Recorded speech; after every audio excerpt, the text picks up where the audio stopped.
Although yung mapanood nyo ngayong video ay Bisaya pero mayroong halong English, pero maintindihan nyo rin to na kunti lang naman ang Bisaya dyan.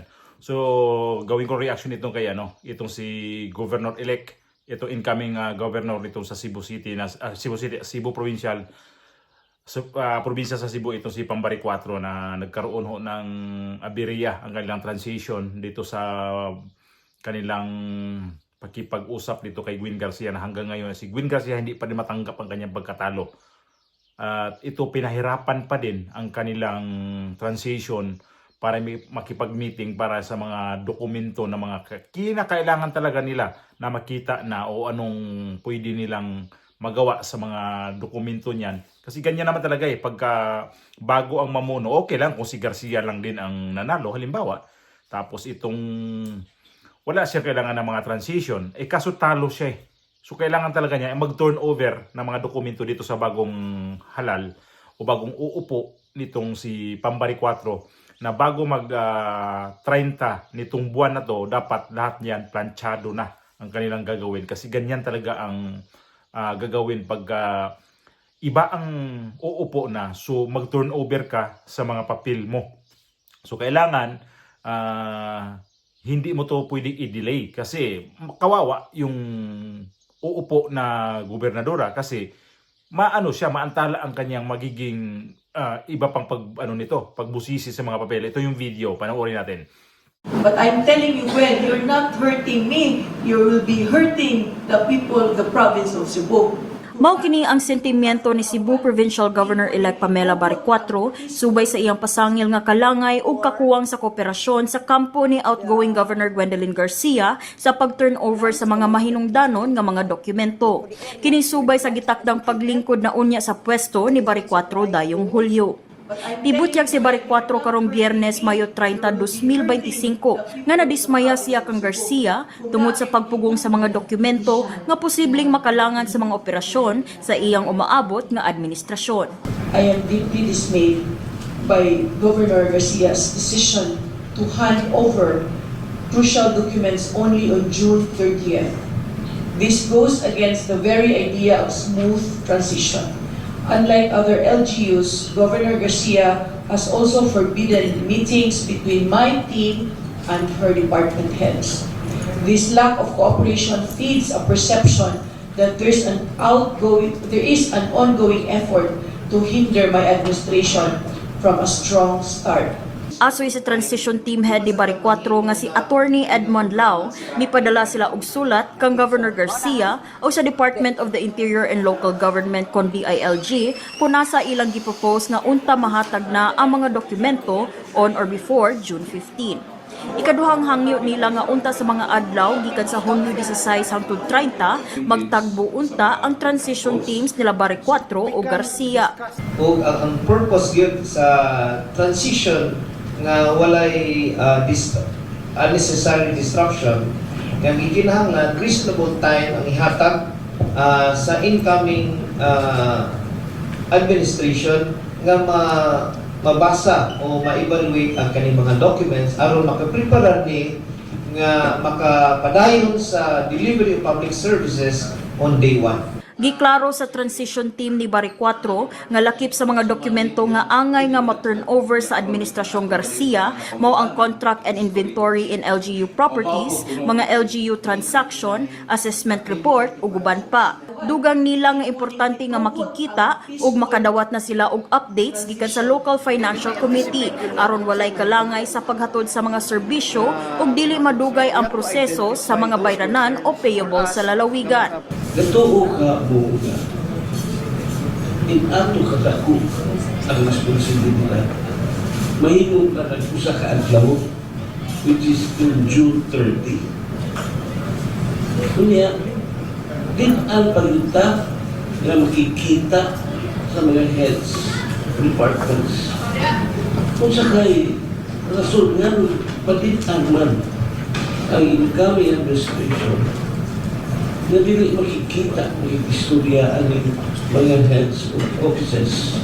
Mao ni ang senaryo if madayon ang ilang gusto mga obstruction or delaying tactics nga unya na sa June 30. Maka-afford pa kita nga magbulat karon ang katawhan. May untag lungsod gani o sa kasyudad. This is a province. There will be a disruption of delivery of services. Gisuwayan sab sa My TV Cebu News Team nga kuhaon ang habig ni DILG Cebu Provincial Director Dr. Jesus Astrillo apan wala kini maabti sa atong news team sa pagbisita siyang buhatan. Wala pa say formal nga pamahayag nga giluwatan si Garcia sa maong mensahe ni Bari 4. Galit na siya kasi normal naman talaga to. Bakit hindi nga naman talaga to ibigay itong mga dokumento ni Gwen Garcia dito sa bagong uupong si Pambari 4 dito sa Cebu. Alam mo to si Gwen Garcia ay ilang mga media sa Cebu nito wala nga nitong may gusto sa kanya dahil sa kanyang pagka-arugante. At ito na ngayon, ang masama pa nito kasi dahil nung nakaraang mga linggo lang nagtawag to ng special session at ang kanilang gusto ay mag-release ng pera na 1.2 billion para ibigay doon sa kanyang nanalo na Vice Governor itong si Glenn Soko para doon daw iiwan yung pera. Ang kapal lang mukha. Bakit mo kukunin yung pera na yan na hindi mo na dapat pakialaman? Talo ka na At nagtawag pa siya ng special session. Matindi itong si Gwen Garcia.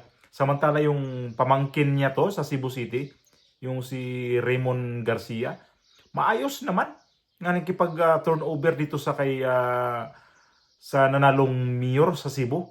Ito lang naman si Gwen Garcia talaga ang sobrang gibakukang man siguro ang uon nitong babae na to. Ba't di mo matanggap yung pagkatalo ni Pambari 4? Milya-milya ang layo ng boto ninyo tapos di mo matanggap yan? Ganito na lang kasimple Halimbawa tayo, nagtatrabaho.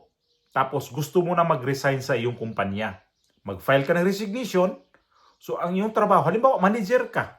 So, yung trabaho mo, pagka-manager, halimbawa, may taning ka na lang na pag-resign mo ay 15 days o isang buwan. So, ang iyong kumpanya niyan, natural, maghanap ng bagong manager.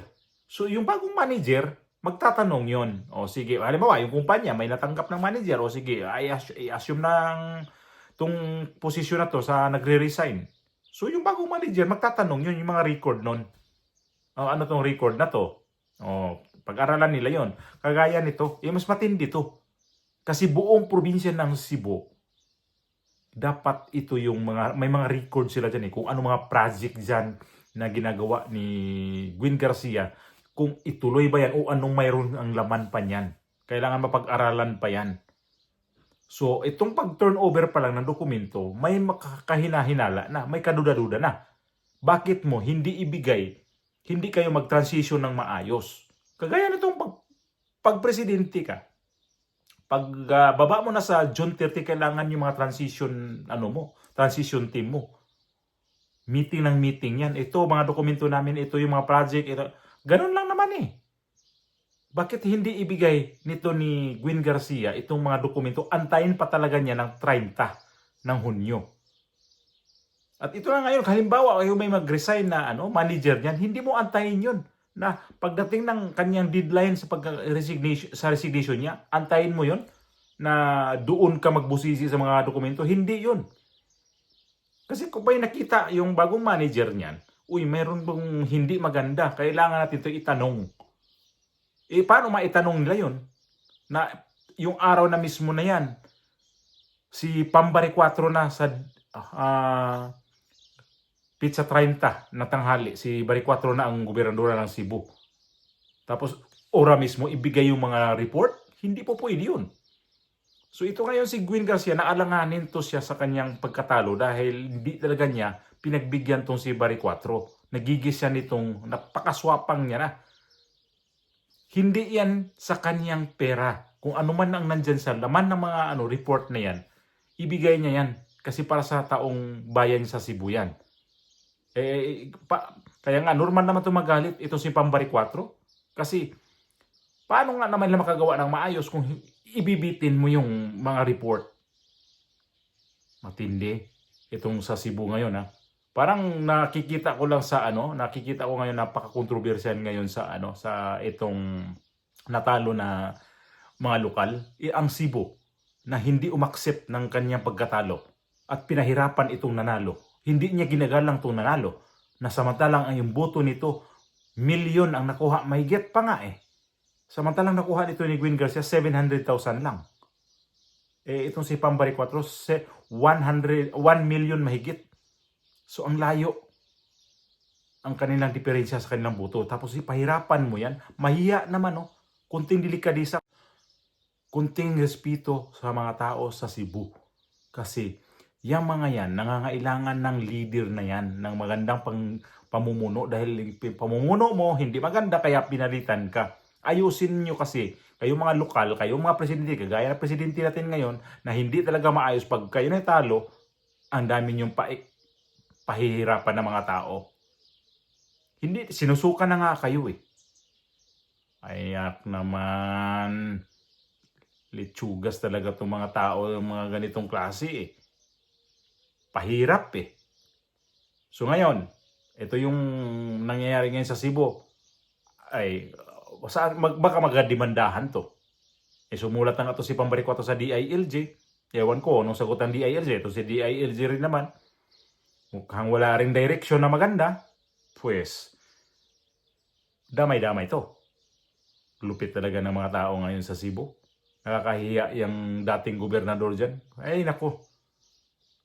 Papalitan na nga eh. Ayaw pang bumaba sa pwesto, nakakahiya naman yan. Kapal naman ang mukha. Ipipilit mo talaga yung sarili mo. Wala ka ng amor. Hindi ka na love ng mga tao. Kagaya ng presidente na to, wala din ang alab ng mga tao. Sige, gawa pa rin naman ng gimmick eh. Para magtawag ng atensyon sa kanyang pagkatao. At chay, nako. Pagsarap pag ito si Bongbong at saka si Gwen Garcia, no?